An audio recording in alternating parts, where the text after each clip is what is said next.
Hello, young math Padawans. It's Mrs. Angel with your lesson for today on how to find the vertex in standard form.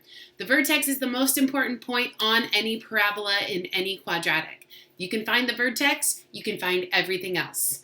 So just a quick recap. Standard form is in this form here, y equals ax squared plus bx plus c. You'll know a quadratic is in standard form if it has 3 terms or can be written with 3 terms. You'll also know because it has an x squared and an x term. So there are 3 steps to finding the vertex in standard form. Step 1, we're going to identify the values of a, b, and c in the quadratic. Step 2, we're going to use that with a formula to find the axis of symmetry going down the middle of the parabola.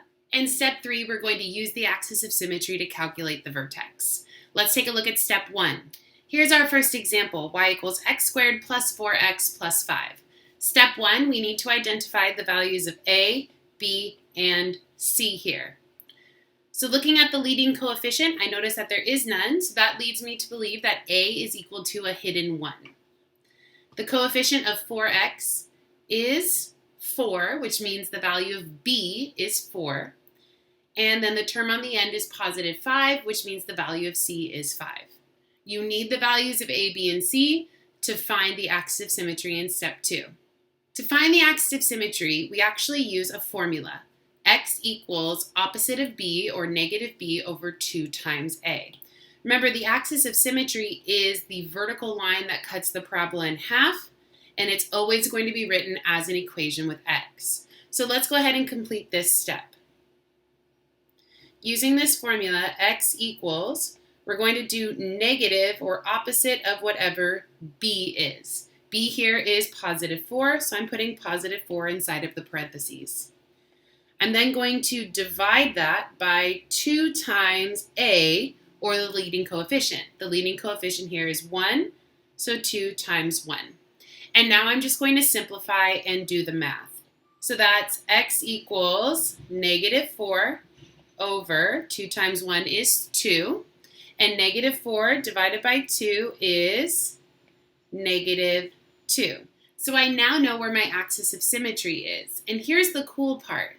The vertex sits on the axis of symmetry. So I actually now know something about my vertex as well. What we know about a vertex is that it's any old point. It has an x value and it has a y value. It has an input and it has an output. Because we just found the axis of symmetry, we've just now found the input of the vertex. So we know that our vertex has an x value or an input of negative 2. Well, if you're given an input, how do you find the output? Pretty simple. You just have to plug it in to the function. So we're going to take our original function here and plug in negative 2. That will give us our output. So y equals negative 2 squared plus 4 times negative 2 plus 5. And we're going to do the math. Negative 2 squared is positive 4. 4 times negative 2 is negative 8 plus 5. 4 plus negative 8 is negative 4 plus 5. Negative 4 plus 5 is 1. So we've just found our vertex. Our vertex is at negative 2, 1. Here's our function for example 2. We're going to start by identifying the values of a, b, and c. A is our leading coefficient here, negative 2. Since we are subtracting 8x, the value of b here is negative 8, and c is negative 1. Now that we have our a, b, and c, we're going to use our formula for axis of symmetry, x equals negative b over 2 times a. So here we go. X equals negative, and then we'll plug in our value of b, which is negative 8, divided by 2 times our value of a, which in this case is negative 2. From here, we just have to do the math.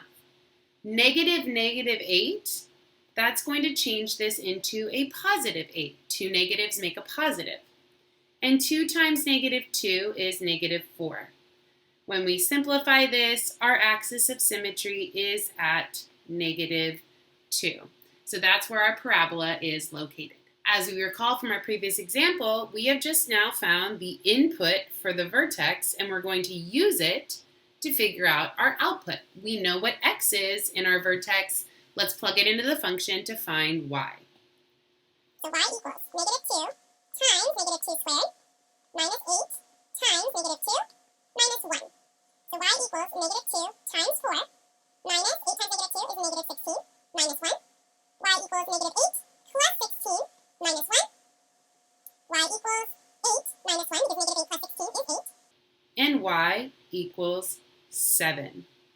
So we have now found the vertex, and if we know the vertex of a parabola, we can graph the rest just by plugging in our additional inputs.